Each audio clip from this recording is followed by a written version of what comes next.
إن الحمد لله نحمده ونستعينه ونستغفره ونعوذ بالله من شرور أنفسنا ومن سيئات أعمالنا من يهده الله فلا مضل له ومن يضلله فلا هادي له وأشهد أن لا إله إلا الله وحده لا شريك له وأشهد أن محمدا عبده ورسوله أما بعد فإن خير الحديث كتاب الله وخير الهدي هدي محمد صلى الله عليه وسلم وشر الأمور محدثاتها وكل محدثة بدعة وكل بدعة ضلالة وكل ضلالة في النار. أعوذ بالله من الشيطان الرجيم. بسم الله الرحمن الرحيم. كنتم خير أمة أخرجت للناس تأمرون بالمعروف وتنهون عن المنكر وتؤمنون بالله. وقال الله تبارك وتعالى في موضع آخر: بسم الله الرحمن الرحيم. إنا أعطيناك الكوثر فصل لربك وانحر إن شانئك هو الأبتر. দয়ার সাগর নবীজিকে কাফেরেরা ছিল না, বিনা দোষে নিষ্ঠুরেরা দিল কতই যন্ত্রণা। দয়ার সাগর নবীজিকে বেঈমানেরা ছিল না, বিনা দোষে মারল পাথর দিল কতই যন্ত্রণা। শত শত কাফের ছিল, নবীজি ছিলেন একজনা। সবাই বলে মারো পাথর, কেউ তো নিষেধ করলো না। সবাই বলে মারো পাথর, কেউ তো নিষেধ করলো না। এত পাথর মারলো সেই দিন আরব দেশের বেদিনে। এত পাথর মারলো সেই দিন তয়েফ দেশের বেদিনে। বেহুশ হইয়া দয়ার নবীজি পড়েছিলেন জমিনে। আঘাত খায়ে দয়ার নবীজি পড়েছিলেন জমিনে। গায়ে যত কাপড় ছিল রঙিন হইল রক্তে। গায়ে যত কাপড় ছিল রঙিন হইল রক্তে। কত রক্ত জমেছিল দয়ার নবীর জুতাতে। কত রক্ত জমেছিল দয়ার নবীর জুতাতে।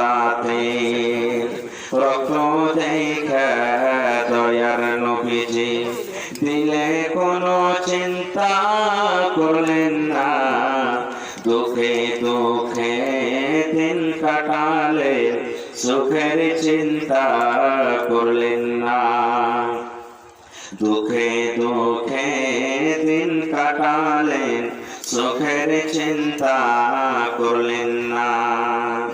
হায়রে আল্লাহ, হায়রে খোদা, কেমন করে কি করব, হায়রে আল্লাহ, হায়রে খোদা, কেমন করে কি করব।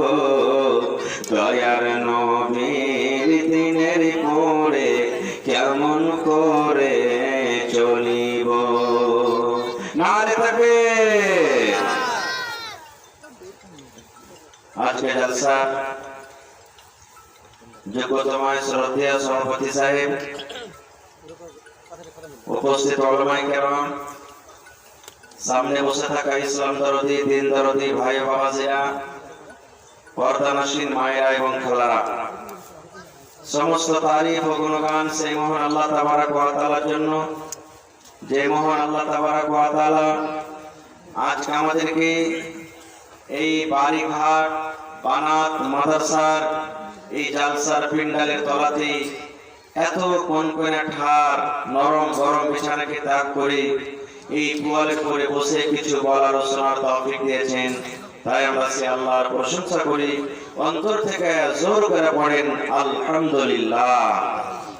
তারপর আমাদের শেষ নবী হযরত মুহাম্মদুর রাসূলুল্লাহ পড়েন সাল্লাল্লাহু আলাইহি ওয়াসাল্লামের পর অগণন দরুদ শরীফ শান্তি ধারা বর্ষিত হোক, আমিন।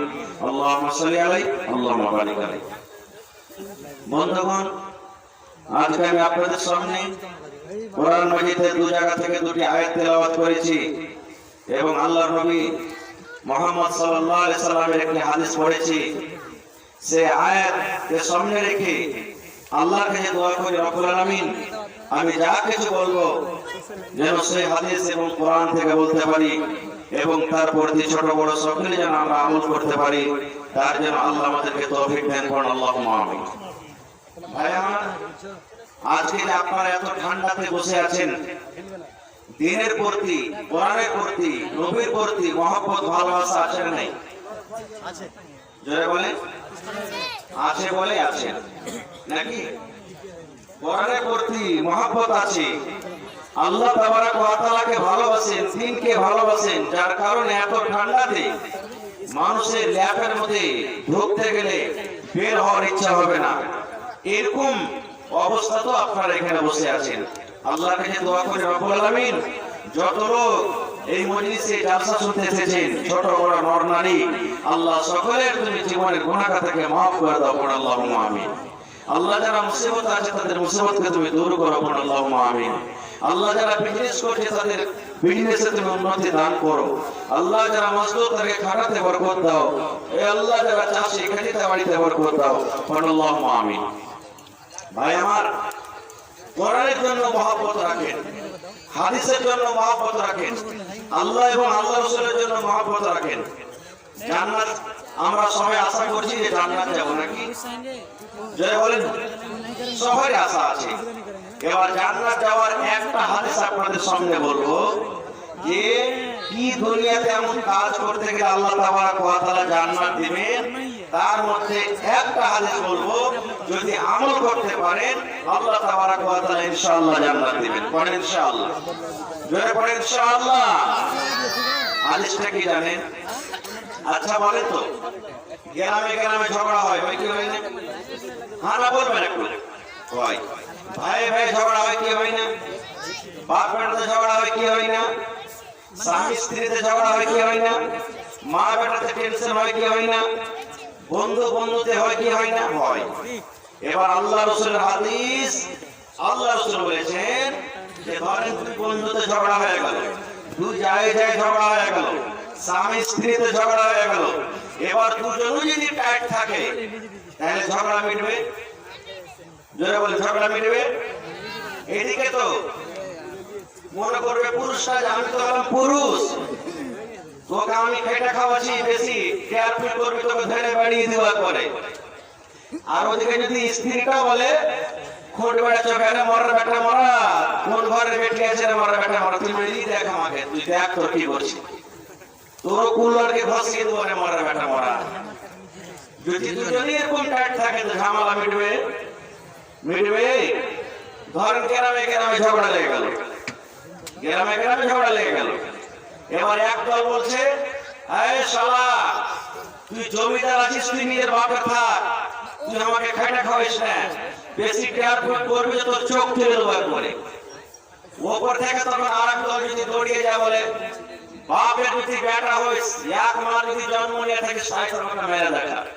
ঝগড়া মিটবে মিটবে মিটবে না।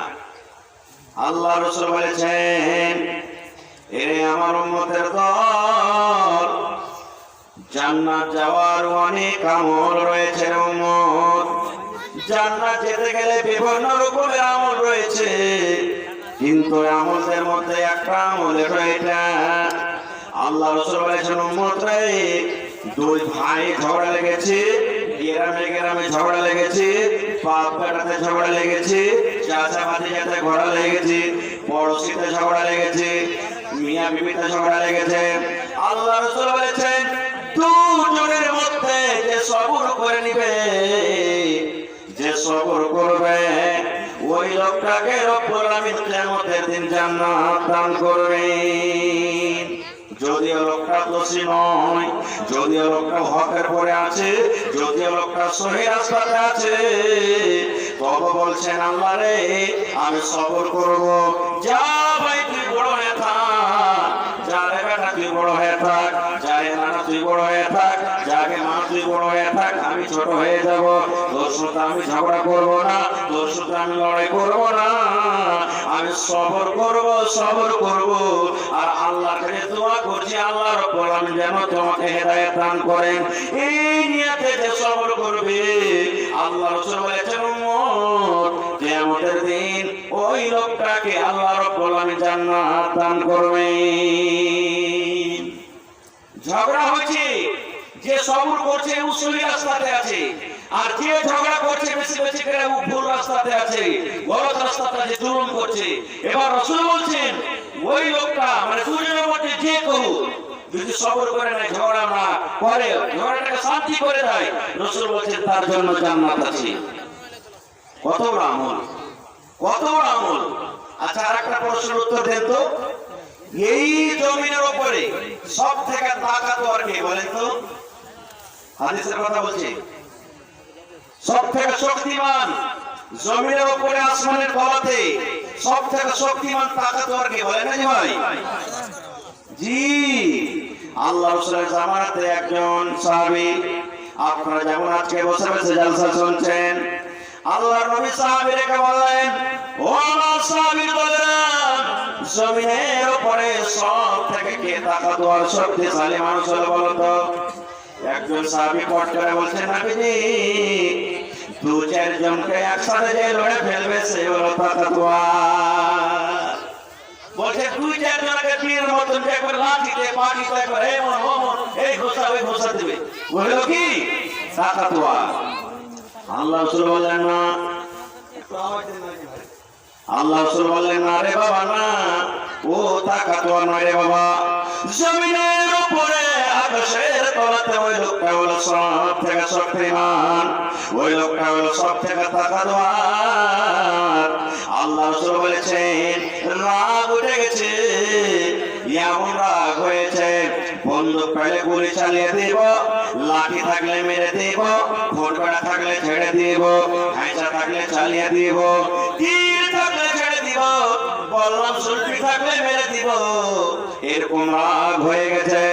আল্লাহ নবী বলেছেন উম্মত এরকম রাগকে যে কন্ট্রোল করবে, এরকম রাগকে যে খেয়ে নিবে, এরকম রাগের পরে যে ফিরে করবে, এরকম রাগকে যে দেবে নিতে পারবে, আল্লাহ রাসূল বলেছেন উম্মত জমিনের উপরে ওই লোকটা হলো সব থেকে শক্তিমান। হয় না এরকম? ভাই ভাই হয়তো একটা জমি নিয়ে এক কাঠা জমি নিয়ে আইলে এই যে মুসলমান আইল কাটতে বেশি জোর, আইল কাটছে হাল পাইবে তখন কেনা কেনা কইতে পাইবে, আর একবার এসে বলে সালার একটা সাথে আইল কাটবি, পিছন থেকে দিলে এক কোটাল মাথা ছিঁড়ে দিল। সুবহানাল্লাহ। একটু মাঝে থেকে কয় বিঘা নষ্ট হবে, হবে না হবে না? জোরে বলেন হবে না হবে না? হবে। তো রাসূল বলেছেন যে সবর করবে, নিজের গোসাকে ঠান্ডা করতে পারবে, আল্লাহ রাসূল বলেছেন ওই লোকটা হলো সবথেকে শক্তিশালী।